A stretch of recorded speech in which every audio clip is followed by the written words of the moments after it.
Welcome students. आज मैं आपको क्लास 12th का मैथ्स का चैप्टर मैट्रिसेस समझाने जा रहा हूँ। फर्स्ट क्लास है आज, तो मैं आपको इस क्लास में इंट्रोडक्शन देने जा रहा हूँ। मैट्रिक्स होती क्या है, देन मैट्रिक्स के टाइप कौन कौन से हैं। मैट्रिक्स यानी जिसको आप मैट्रिक्स बोलते हैं कि वो होता है क्या, rectangular formation of row and column. Rows and column को अगर हम रेक्टेंगुलर फॉर्मेशन बनाते हैं तो वो क्या होता है, मैट्रिक्स होती है।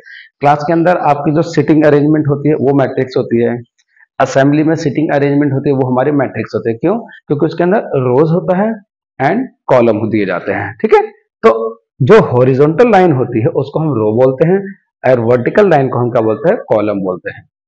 मैट्रिक्स के एलिमेंट्स को कैसे लिखा जाता है, A11 फर्स्ट रो।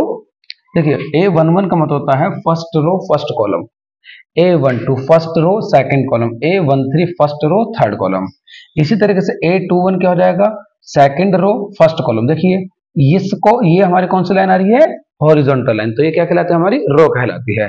ये क्या हमारी वर्टिकल लाइन है, ये क्या कहलाती है, हमारी कॉलम कहलाती है। तो मैट्रिक्स का जो फॉर्मेशन होता है बेटा वो होता है M×N की फॉर्म में होता है। बुक में आपको AI.J की फॉर्म में दिया जाता है। I का मतलब बेटा रो होता है और J का मतलब बेटा मेरा कॉलम होता है। यहां तक समझ में आ गया आपको? तो अब हम मैट्रिक्स के टाइप समझते हैं। पहला मैट्रिक्स होता है हमारे पास रो मैट्रिक्स। रो मैट्रिक्स का मतलब हो गया एक इंडिविजुअल रो।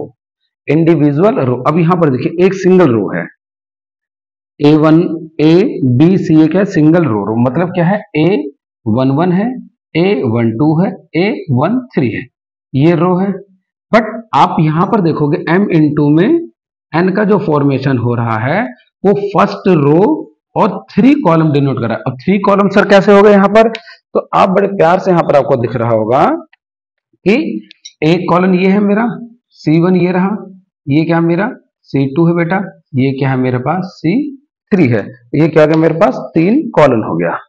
तो फर्स्ट रो एक रो है और इसमें 3 कॉलम है। अब यहां पर देखिए कॉलम मैट्रिक्स मतलब सिंगल कॉलम है A B C।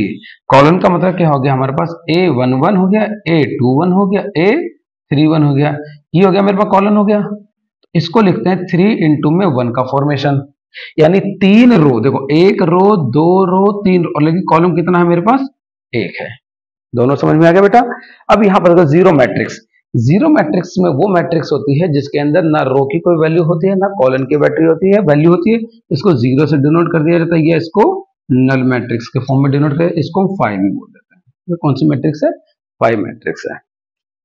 Then fourth matrix आ जाती है स्क्वायर मैट्रिक्स। स्क्वायर से आपको आइडिया लग गया होगा कि जितने रो उतने ही कॉलम, जितने रो उतने ही कॉलम है अगर, तो वो मेरी क्या कहलाती है बेटा, स्क्वायर मैट्रिक्स। एग्जांपल कर दो, तो ये 2 × 2 है, एक रो और 2 रो, 2 रो है इसमें और कॉलम भी मेरे 2 ही हैं। ये 3 × 3 मैट्रिक्स है, 3 रो और 3 कॉलम है। डायगोनल मैट्रिक्स, तो बेटा सबसे पहले डायगोनल समझते हैं क्या है। डायगोनल होता क्या, डायगोनल इस एलिमेंट को बोलते हैं। देखो A11 A22 A33, ये क्या कहलाता है, मेरा डायगोनल कहलाता है। क्या कहलाता है, डायगोनल। तो AEI क्या है, ये डायगोनल है। ठीक है, यहां पर कोई भी वैल्यू अगर हम डाल देते हैं वो क्या कहलाती है, मेरी डायगोनल मैट्रिक्स कहलाती है बेटा। ठीक है, अब डायगोनल मैट्रिक्स के बाद आ जाता है मेरे पास scalar matrix. Every non diagonal element, ध्यान रखना नॉन डायगोनल एलिमेंट कौन कौन से हो गए, जैसे यहां पर आप देखोगे नॉन डायगोनल में आ जाता है A12 A13 A21 A23 A31 A32, ये सारे के सारे क्या मेरे नॉन डायगोनल एलिमेंट है। ये नॉन डायगोनल है, ये नॉन डायगोनल, ये जो ट्रायंगल बनता है ये भी नॉन डायगोनल है और ये भी मेरा नॉन डायगोनल। तो नॉन डायगोनल एलिमेंट क्या होना चाहिए, मेरा 0 होना चाहिए।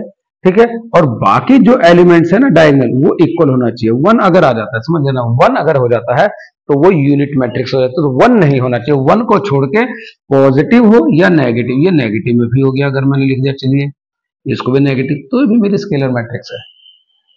लास्ट आ जाते मेरे पास यूनिट मैट्रिक्स। यूनिट मैट्रिक्स एक डायगोनल मैट्रिक्स या स्क्वायर मैट्रिक्स बन जाती है, कब बनती है, जब जो वहां पर डायगोनल एलिमेंट्स हैं वो 1 हो, सिर्फ 1 होता है बेटा यूनिट मैट्रिक्स में। और नॉन डायगोनल एलिमेंट्स क्या होने चाहिए, 0 होने चाहिए। Every non diagonal element 0 and diagonal elements are 1 होना चाहिए, तो वो क्या कहलाती है हमारे पास, स्क्वायर यानी कि यूनिट मैट्रिक्स या आइडेंटिटी। इसको क्वेश्चंस में आई के फॉर्म में लिख के दिया जाएगा आपको। तो होप है फर्स्ट वीडियो आपको समझ में आ गई है। नेक्स्ट वीडियो के अंदर मैट्रिक्स का एडिशन, मल्टीप्लिकेशन सिखाऊंगा। तब तक के लिए बाय बच्चों।